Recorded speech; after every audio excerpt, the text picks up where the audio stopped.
Google assistant जो इस्तेमालु digital literacy teachers जे लाइ ॾाढो ज़रूरी आहे। गूगल असिस्टेंट छा आहे? गूगल असिस्टेंट हिकिड़ो असांजे लाइ हेल्पर आहे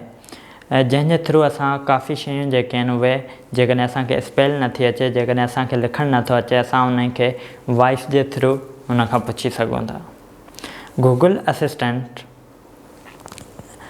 इहो इन जे लाइ ज़रूरी आहे त जंहिं ॻोठनि में, जंहिं एरियाज़ में असां डिजिटल लिटरेसी फैलाइण वञूं पिया, जिते जा माण्हू पढ़ियल न आहिनि, उहे अनपढ़ियल आहिनि, लेकिन उहे ॻाल्हाए सघनि था, त इन जे थ्रू असां उन्हनि खे डिजिटल लिटरेसी में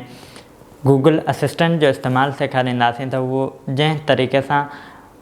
सर्च कनि पंहिंजो जेको वॉइस जे थ्रू, जेकॾहिं उहे पढ़ियल न आहिनि, पंहिंजे आवाज़ जे थ्रू उहो जेकॾहिं उन गूगल ते सर्च कंदा, गूगल असिस्टेंट ते, त उहो आराम सां पंहिंजो जेको बि सिखणु चाहिनि था उहो यूट्यूब ते वञी करे गूगल असिस्टेंट जे थ्रू सर्च करे सिखी सघनि था। गूगल असिस्टेंट मोबाइल हर स्मार्टफोन में मौजूदु हूंदो आहे, उन में लैंग्वेज जेका आहे इंग्लिश थियल हूंदी आहे। सो इन जे लाइ तव्हां उते वञी करे गूगल असिस्टेंट ते क्लिक करे उन खां पोइ उन गूगल असिस्टेंट में